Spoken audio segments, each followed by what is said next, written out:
읽어보니까 대충 어떤 스토리인지를 아시겠습니까? 자, 여기 보면 39절에 보면 내가 심판하러 이 세상에 왔으니 보지 못하는 자들은 보게 하고 보는 자들은 맹인이 되게 하려 함이라. 여기에 심판은 무슨 이야기냐면 주님이 이렇게 오시면, 그리스도가 오시면 어떻게 해요? 둘로 나누어지는 일이 있다는 이야기예요. 어떻게 나누어질까요? 예수님이 오시면 여기 있는 말씀으로 이야기하면 보지 못하는 자들은 보게 하고 보는 자들은 맹인이 되게 하려 함이니라. 그렇죠? 여기에 보면 보지 못하는 자는 누굴까? 자신이 죄인이라는 걸 깨달은 사람이죠. 자신이 죄인이라고 깨달은 사람들은 주님을 보는 눈이 열려진다고요. 예수님 오시면. 그런데 본다고 하는 자들, 이들은 누구냐 하면 자신이 죄인인 걸 깨닫지 못하는 사람들이에요. 근데 지식은 굉장히 많아요. 아는 거는 참 많이 알아요. 성경에 대한 지식은 있어요. 그런데 그 성경의 지식이 자기 것이 못 되는 거예요. 그 성경의 지식으로 남은 판단할 수 있고 남은 정죄할 수 있어요. 근데 자신이 누군가는 깨닫지 못하는 거죠. 다시 말하면 여기에서 예수님이 말씀하시는 보는 자들은 누구냐 하면 바리새인들을 이야기하는 거죠. 유대교인들을 이야기하는 거예요. 하나님에 대해서는 잘 안다고 이야기하고요. 율법은 능통한 자들이고, 그래서 그 능통함을 통해서 자신을 비추는 것이 아니라 오히려 그걸 남을 비추어서 죄인인가를 정확하게 지적해 주는 거예요. 여기 오늘 9장에서 보면 9장의 시작도 뭐냐면 사실 이 사람이 누구의 죄입니까? 라고 시작하죠. 죄로부터 시작하는데 요 앞에 가다 보면 8장에서도 역시 가늠하다가 현장에서 잡혀온 여인의 이야기가 나오죠. 거기서도 뭐부터 시작하죠? 죄로부터 시작하는데 참 아이러니하게도 잘 보십시오. 죄인이 끌려왔고 정죄하는 사람이 돌을 들고 있어요. 근데 결과는 어떻게 됐어요? 누가 죄인으로 판명이 되고 누가 그 죄에서 노임을 받았나요? 현장에서 죄인이라고 딱 잡혀온 사람은 뭐래요? 죄 사함을 받은 거죠. 나도 너를 정죄하지 아니하노니. 근데 너무나 아이러니하게 율법을 너무 잘 알아서 이게 죄다 죄가 아니다를 분명히 아는 사람은 어떻게 됐을까요? 돌을 든 사람들은 다 뿔뿔이 흩어졌어요. 누가 죄인이라는 이야기예요, 결국은? 그들이 죄인이라는 이야기예요. 오늘 이 장면에서 9장에서도 보면 누구의 죄니까 날 때부터 맹인이 된 이것은 유대인들이 가지고 있던 그 생각들, 오래된 생각들이요. 병은 뭐로부터? 죄로부터. 그러니까 이 죄는, 이 병은 도대체 뭐 사람이 살아가다가 맹인이 된 것도 아니고 태어날 때부터 맹인이었어요. 그러면 이 맹인의 이 병은, 이 맹인이 된 것은 그 부모의 죄입니까? 본인의 죄입니까? 그렇게 죄로 인하여 시작이 되는데 결과는 어떻게 됐죠? 결과는 어떻게 됐을까요? 여기에 있는 그대로죠.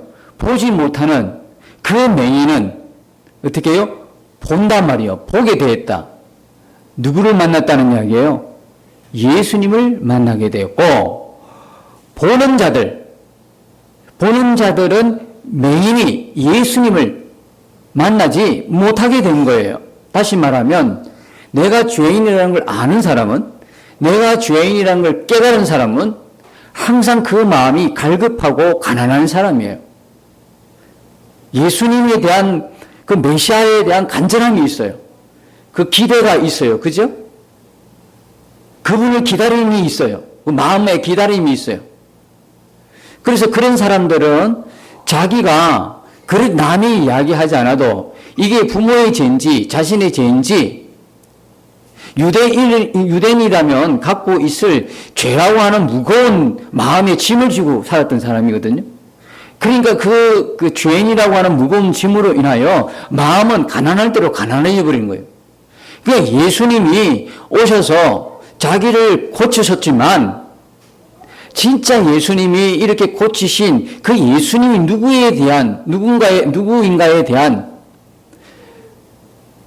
그 부분들을 해결받는 사람이 되는 거예요.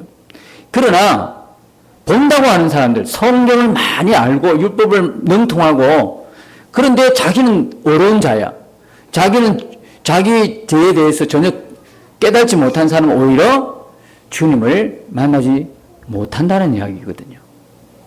죄로 시작했다가 결론은 누가 죄인이라고 판명이 됐냐면 이 바리새인이 죄인으로 판명이 된 거예요. 그래서 우리가 신앙생활 오래 했다는 거, 신앙의 경륜이 길다는 거,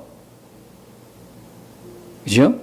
그 다음에 내가 성경을 많이 안다는 거, 이런 부분들을 사실 굉장히 이런 것들로 인하여 자기 자신을 볼 줄 모른다면 이것은 오히려 아는 것이 그리고 지금까지 오래 다녔다고 하는 게 불행할 수밖에 없어요.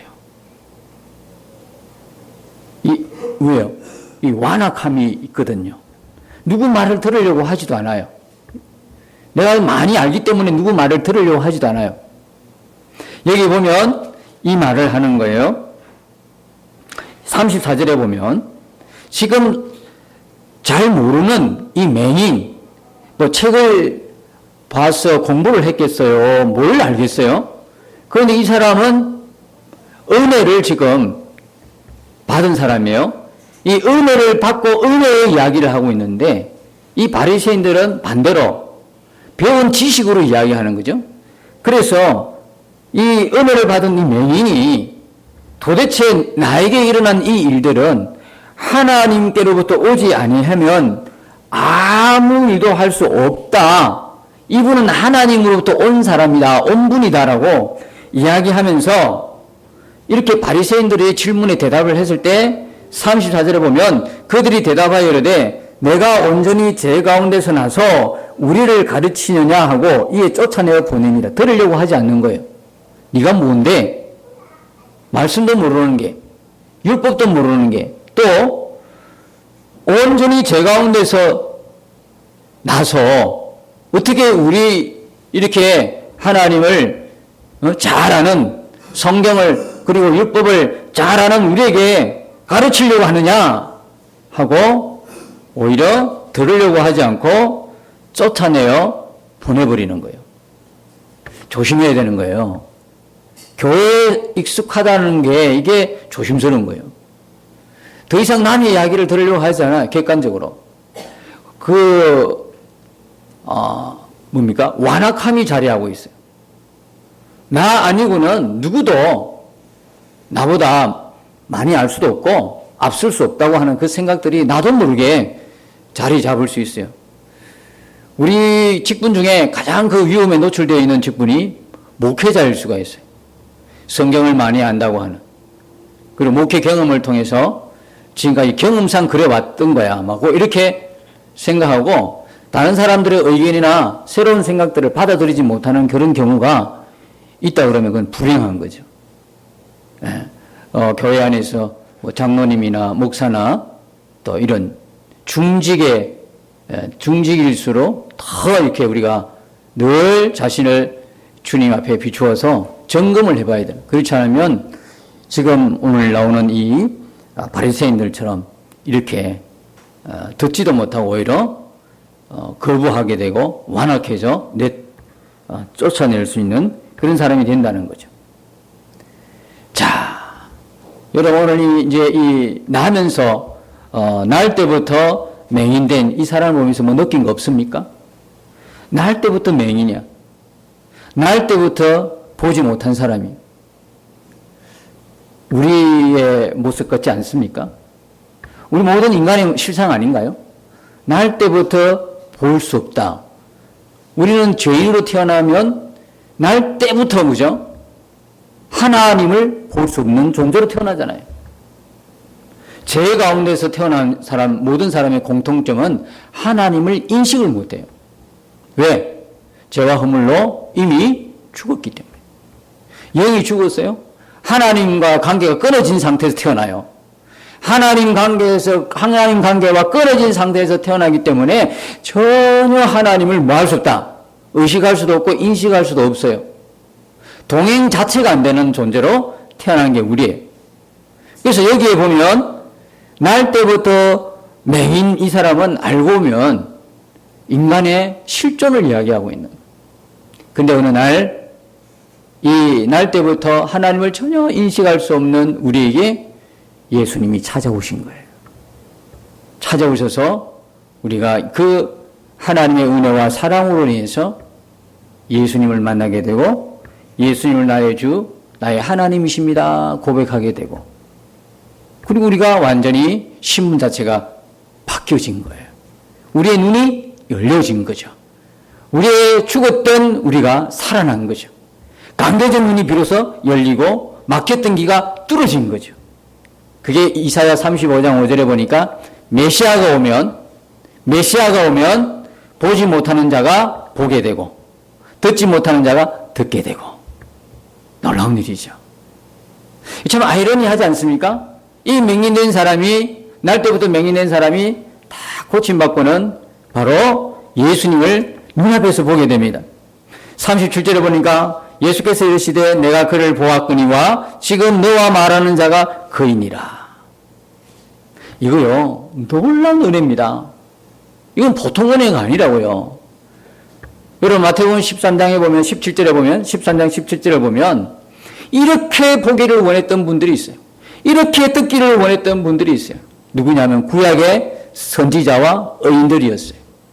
그 구약의 선지자와 의인들이 너희들이 보는 것을 그렇게 보려고 해도 보지 못했고 너희들이 듣는 것을 들으려 해도 듣지 못하였느니라. 그런데 어떻게 야 죄인 이 맹인이 고침받고 예수님 그 맹인 앞에 딱 그 맹인의 눈에 보게 되었고 그 예수님의 음성을 듣게 된 거예요. 이게 정말 놀라운 일이 아닙니까? 정말 놀라운 일이죠. 근데 더 놀라운 일은 오늘 우리 시대에 있었단 말이에요. 이 맹인보다도 더 큰 은혜를 우리가 지금 입고 있어요. 야, 나도 한 번이라도 내 눈앞에 내 눈으로 예수님 보면 믿겠는데, 잘 믿겠는데, 천국만 보여주면 잘 믿겠는데, 천국이 있다는 거 내 한 번이라도 데리고 가서 천국 비춰주면 내가 이 땅에 와 잘 믿겠는데, 그게 아니라고 그랬죠. 그거보다도 눈앞에 예수님 보고 가서 천국 보는 것보다도 더 화물한 은혜는 뭐냐면 이 맹인이 받았던 은혜보다도 오늘 내가 더 큰 은혜를 받고 있다는 이 사실, 그게 뭐냐면 우리 안에 오신 예수님이시다 말이에요. 내 마음에 오신 예수님. 제자들보다도 우리가 더 행복해요. 제자들보다도 더 행복하다고요. 제자들은 3년 동안 예수님과 동고동락했지만 그것조차도 굉장히 큰 은혜요. 그 말할 수 없는 거죠. 어떻게 말할 수 없는 큰 은혜지 않습니까? 예수님과 같이 지냈으니까요. 근데 그것과는 비교도 할 수 없는 은혜가 뭐냐? 우리 안으로 오신 예수님이란 말이에요. 우리와 한 몸 되어주신 예수님이란 말이에요. 나와 한 몸이 되어주셨다. 예수님이 옆에 봤지만은 한 몸은 아니잖아요. 그렇죠. 한 몸은 아니에요. 볼 수는 있어요. 이렇게 눈앞에 봐서 한 몸은 아니잖아. 눈으로 보지만. 예수님께서는 아시지요. 한 몸이 되어야만 우리의 믿음이 진짜 믿음이 되는 거. 우리의 믿음이 온전해질 수 있는 거. 한 몸이 될 때만 그렇게 된다고요. 그냥 눈앞에 봤다고 한 몸은 아니고 따로따로 있는데 눈앞에 본다고 믿음 좋은가? 그렇게 되는 거 아니에요. 우리가 체험 많이 하면 믿음 좋을 거 없죠. 도움은 되겠지만 그것이 믿음을 일으키는 게 아니란 말이에요. 믿음은요, 하나님이 우리에게 주신 선물이라고요. 은혜라고요. 그러니까 그분 앞에 안 믿을 사람은 그분을 봐도 안 믿어요. 옛날에 기적의 현장에 있었던 사람들은 수많은 간중이었어요. 예수님을 끝까지 따랐던 사람은 몇 사람 안 되죠. 그렇죠. 아니, 못 봤나? 예수님 못 만났나요? 예수님 눈으로 다 봤어요. 오병이어 기적, 칠병이어 기적, 수많은 병자의 고침, 귀신이 내쫓기고 하늘나라가 능력으로 나타나는 걸 눈으로 똑바로 봤다고요. 기적을 한두 번 체험했습니까? 하나님, 예수님께서 행했던 걸 다 기록한다면 이 성경이 모자랄 정도라고 말하지 않습니까?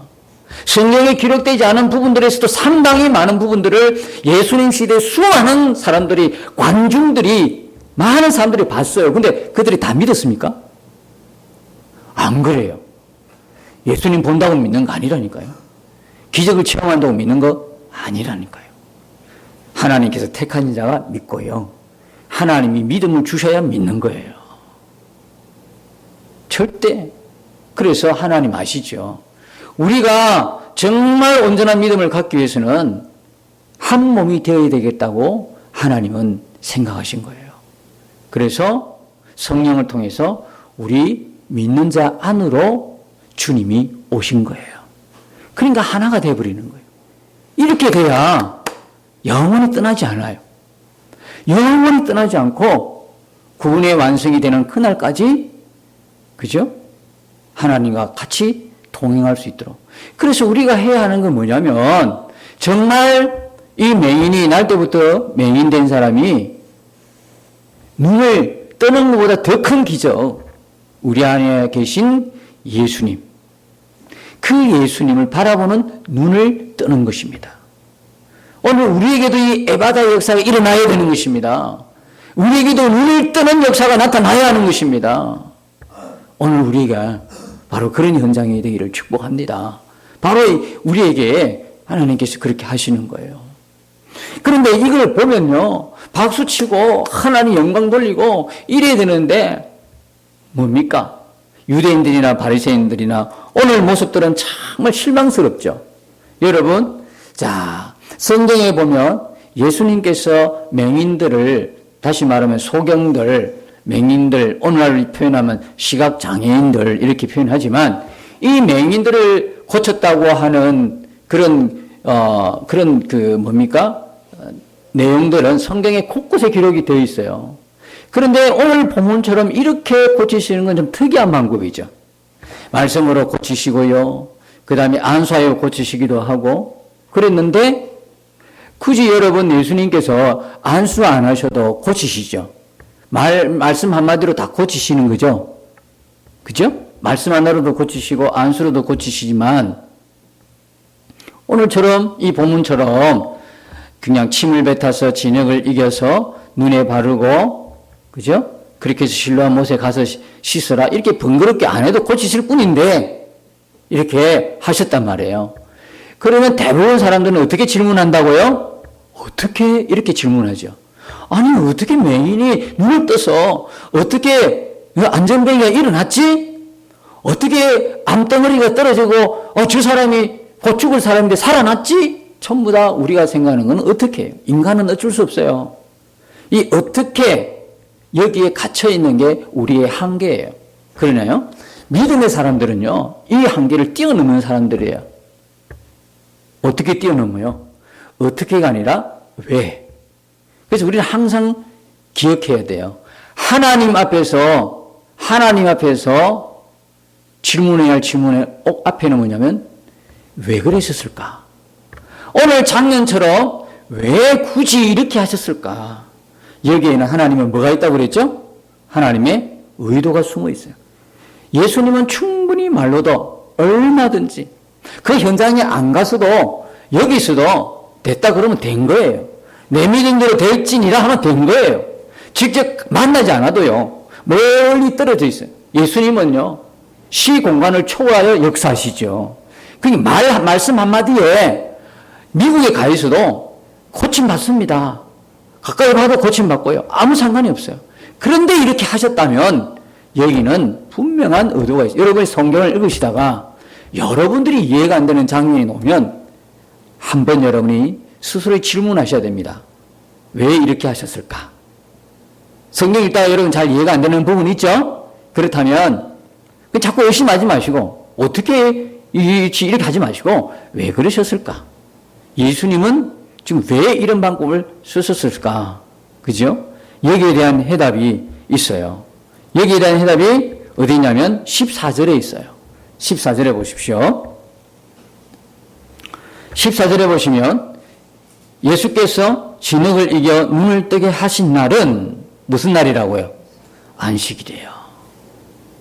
예수님은요, 안식일 날 이 일을 했어요. 바리새인들은 안식일 날 아무것도 하면 안 돼요. 안식일에 위배되는 건 뭐냐면 침을 뱉는 것도 안식일에 위배돼요. 법을 어기는 거예요. 이를 침 뱉었잖아요. 이랬잖아요. 거기다 진흙을 이겼어요. 눈에 발랐어요. 또 실라못에 일정한 거리를 걸어갔어요. 저는 이 맹인도요, 정말 그 갈급함이 막 그냥 극에 달한 사람이에요. 마음이 가난한 사람은 예수님 만나요. 마음이 가난함이 없어요. 뭐 만나도 좋고 안 만나도 그러면 못 만나요. 마음이 너무나 간절해야 돼요. 하나님이란 분이 도대체 살아계신 거야? 살아계시면 내 삶이 왜 이래? 하나님 만나주세요. 하나님을 만나주셔야만 내 삶은 변화될 수 있어요. 난 좀 살고 싶어요. 정말 이 가난함, 이 간절함으로 하나님 앞에 기도하거나 하나님 앞에 놓으면 하나님을 모르는 사람도요, 하나님을 만나주셔요. 제가 그렇게 만났기 때문에 분명한 확신을 드릴 수 있어요. 우리가 믿는 사람이라고 하나님 만나는 게 안 믿는 사람도, 세상에 있는 사람도, 알 수 없는 신이지만 하나님이라는 분이 도대체 살아계신다면 나 좀 만나주세요. 정말 이런 간절한 마음이 있다 그러면 누가 전도 안 해도 그 사람 하나님 직접 만나주셔요. 그건 체험으로 알 수 있는 거예요. 직접 만나주는 거예요. 하나님. 그 간절함이. 이 맹인을 생각해 보세요, 여러분. 이 안식일이라고, 안식일. 맹인은 많이 배우진 않았지만 알고는 있을 거 아니에요. 안식일에 어기면 안 된다는 거. 그죠? 일정한 거리 몇 보를 걸어가면 이것도 딱 정해졌어요. 이거 이상 걸어 다니면 율법에 접촉이 되는 거예요. 안식일을 범하게 되는 거예요. 그런데 자기의 마음의 갈급함이 더 큰 거예요. 마음의 갈급함이 더 크니까 안식일의 규례고 뭐 율법이 뭐 없어요. 정말 눈을 뜨고 싶다고 하는 그 갈망이 그로 하여금 실로암못까지 가게 한 거예요. 여러분, 보통 사람도 모르는 사람이 와서 이렇게 하면요, 이거 하겠습니까? 정말 이 맹인이 그까지 실로암못까지 가는 거는 우리가 생각하는 건 쉬운 결단이 아니었어요. 얼마나 간절했으면 이렇게 갔겠어요. 그러나 이 날이 바로 안식이라는 것은 예수님이 말씀하고자 하는 의도가 있으신 거예요. 뭘까요? 그 바리새인들은 그 율법만 지키려고 예를 쓰는데 생명 살리는 일에는 도무지 관심이 없어요. 그냥 법 하나 지키는 거예요. 법 하나. 법 하나 지키는데 사랑이 없고요. 법 하나 지키는데 인정이 없어요. 사람으로서의 어떤 정의라는 건 찾아볼 수가 없는 거예요. 그러니까 우리가 성경을 읽어보면서 알 수 있어요. 아니 여러분, 안식일 날 사람이 살아나는 것만큼 더 귀한 게 어디 있습니까? 안식일의 주인은 누굽니까? 인자니라. 예수 그리스도가 안식일의 주인이지 않습니까? 그걸 지금 말씀하시기도 하고, 이 안식일에는 법을 지킨다고 달달달 떨어서 소극적으로 아무것도 안 하고 있는 날이 아니라, 이 안식일은 적극적으로 예수의 생명이 증거되는 날이고, 예수의 생명으로 살아날 수 있다면 그건 안식일의 정신, 최고의 정신인 거예요. 그걸 예수님이 몸소 보여주고 계시는 거예요. 법 하나 지키려고 조금만 몇 걸음 더 걸으면 너 안식일 법을 어긴 거야. 안식일에 침 뱉은 것도 어긴 거야. 법. 사람 죽든 말든. 이게 안식일의 정신이 아니잖아요. 안식일의 정신은 뭡니까? 사람 살리는 거거든요. 생명 살리는 거거든요. 이걸 지금 보여주시는데 이 바리새인들의 행동들은 뭡니까? 계속해서 이 사람을 두 번씩이나 다시 불러가 물어봅니다. 내게 26절에 보면 그 사람이 내게 무엇을 하였느냐? 어떻게 내 눈을 뜨게 하느냐? 왜 어떻게 했을까요? 꼬투리 잡으려고, 경상도 말로. 시비 걸려고 안식일을 범했잖아. 어떻게 했지? 도대체 어떤 일이 일어난 거야? 자, 자세히 좀 이야기해봐. 그럼 침 뱉어가지고 진흙을 이기겠어. 바르고 니는 그럼 그게 갔네? 몇 걸음 갔네? 그 사람 침 뱉었네? 율법 어겼네? 거기다가 막 행동했네? 이해하면 안 되는데 했네? 눈에 바르고 다 그랬네? 둘 다 율법 어긴 거야. 이렇게 나오는 거예요. 우리가 하나님의 본 마음을 이해 없이 하나님 말씀을 많은 지식으로 축적해 놓으면 이런 일이 벌어져요. 여러분, 우리가 하나님 말씀을 읽고 들을 때에, 또한 설교할 때에 가장 중요한 것은 이 말씀 속에 하나님의 마음이 무언가를 깨닫는 거예요. 도대체 하나님이 왜 이런 말씀을 하셨을까? 이거 깨닫는 거거든요. 이거 깨닫지 않고 우리가 하나님 말씀 그대로 지식적으로만 많은 것을 알게 되면 남 정죄하고 남 판단하고 비판하게 되는 거예요. 악의 도구가 되는 거예요. 자기도 죽고 남도 죽이는. 그러나 주님의 마음을 깨달아 알아서 하나님의 말씀을, 우리가 하나님의 그 말씀 안에 있는 본 의미, 하나님이 뭘 하기를 원하시는가, 이 말씀을 가지고 어떻게 하기를 원하시는가, 여기에 우리가 집중하다 보면 여러분들은 이 말씀으로 영혼이 살아나는 것을 경험하게 될 거예요. 이 말씀으로 영혼이 살아나게 되는 것이죠. 중요한 것은 오늘 이 사람의 믿음의 고백이 달라지고 있다는 것입니다. 처음에는 11절에 예수로 하는 그 사람이 했다가 17절에는 선지자라고 했다가 33절에는 하늘에서부터 뭡니까? 하나님께로부터 온 사람이라고 했다가 드디어 6절에는 38절에는 뭡니까? 주여 나옵니다. 주여 내가 믿나이다. 이렇게 고백하고 있는 것을 볼 수가 있습니다. 여러분, 여기에 35절에 보면 내가 인자를 믿느냐? 이 인자는 뭡니까? 하나님의 아들이 사람의 모양으로 이 땅에 오신 걸 말하거든요. 하나님의 아들이자 사람으로 계시는 그리스도. 그래서 인자라는 걸 믿느냐? 이 이야기는 다시 말하면 완전히 하나님이신 그분이 육신의 모양으로 이 땅에 오신 걸 인정하는 거예요. 믿느냐 이 말이거든요. 내가 인자를 믿냐, 내가 그리스도를 믿냐, 똑같은 말씀이거든요. 여러분, 이 인자라는 건 뭐와 결부가 되냐면 대속제물과 관련이 있어요. 성자께서 이 땅에 우리의 육신의 몸을 입고 이곳에 오지 않으면 우리의 구원은 없는 거죠. 우리를 위해서 십자가 죽는 일은 없는 거예요. 그러므로 이 인자를 믿느냐는 것은 대단히 중요한 신앙의 고백입니다. 이 인자는 이야기냐면 예수님 바로 하나님께서 보내어서 온 분이고, 그리고 그분은 완전한 하나님, 완전한 사람인가 동시에 우리를 위하여 십자가에 죽으셨다고 하는 이 신앙적 고백이 인자라고 하는 이 안에 다 포함이 된 거예요. 그래서 내가 그리스도를 믿느냐, 나를 그리스도를 믿느냐라고 했을 때에 이 사람의 고백이 내가 믿나이다. 누굴 만났습니까? 자기는 날 때부터 맹인의 육신의 이 눈을 떴지만 이 사람에게는 더 놀라운 일이 일어난 거죠. 영의 눈이 열려서 바로 그리스도를 만나게 된 거죠. 자, 오늘 이런 특이한 방법으로 예수님께서 맹인을 고치는 이 방법은 예수님이 뭔가 좀 특이해 보고자 해서 특별한 어떤 그런 게 아니고 이런 뜻이 있는 거예요. 5장, 6장, 7장, 8장 계속해서 하나님께로부터 보내온 자, 하나님께로부터 보냄을 받았다고 계속 이야기해도 안 믿는 이 사람들에게 오늘 이 표적을 통해서 이 예수님이 바로 뭐냐? 하나님께로 보냄을 받은 자라는 걸 계속 이야기해 주고 있어요. 결정적인 표적, 이 날 때부터 맹인의 취함을 통해서 결국 이 맹인이 그 자리에서도 치유받을 수 있었지만 진흙을 바르고 결국 어디로? 실로암 못으로 가서 씻어라. 거기에 정점을 짓는 거예요. 실로암은 뜻이 뭐라고요? 보냄을 받았다라는 뜻이죠.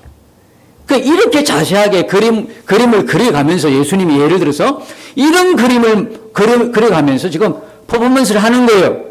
확실하게 분명하게. 왜? 어린 아이일수록 그림을 그려줘야 되니까. 그림을 그려서 이렇게 보여줘야 되니까. 어른들은 말로 다 이해되는데 어린아이들은 이해가 안 돼요. 보다 쉽게 표현하기 위해서 오늘 이 맹인, 날 때부터 이 맹인의 치유의 모든 과정을 보게 하시는 거예요. 그래서 결국 예수님이 그리스도라는 사실을 믿게 하려고 하나님께서 보냄을 받은 자로 하나님이 보내어서 이 땅에 오신 분으로 그리스도라는 걸 믿게 하려고 이 사건을 하나님이 보여주신 거예요. 자, 이 맹인보다도 더 놀라운 축복을, 더 놀라운 은혜를 우리가 이미 입었다는 거예요. 그것은 바로 뭐냐면 주님이 내 안에 오신 것이죠. 오늘 이 사건을 통해서 우리는 눈을 떠야 합니다. 이미 눈을 떴는데도 불구하고 우리 전혀 인식을 못했는 거예요. 오늘 우리가 정말 하나님 앞에 이 맹인된 마음으로 가야 됩니다. 하나님, 내 눈을 열어주옵소서. 우리는 진리를 믿는 사람 아닙니까? 주님을 따르는 자입니까? 진리를 따르고 믿는 사람이에요. 근데 진리는 분명히 너희가 하나님의 성전인 것과 성령이 너희 안에 계시는 것을 알지 못하느냐 말씀하고 있습니다.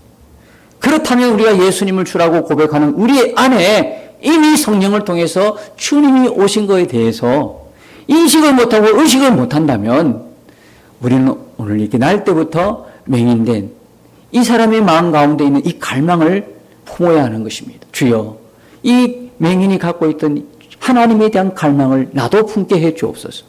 내 안에 오신 주님을 분명히 바라볼 수 있는 이 갈망을 가지고 기도하며 하나님 앞에 나아가게 해주시고 오늘 그 눈을 저에게 열어 주옵소서. 이렇게 우리가 기도하며 나아가야 될 줄 믿습니다.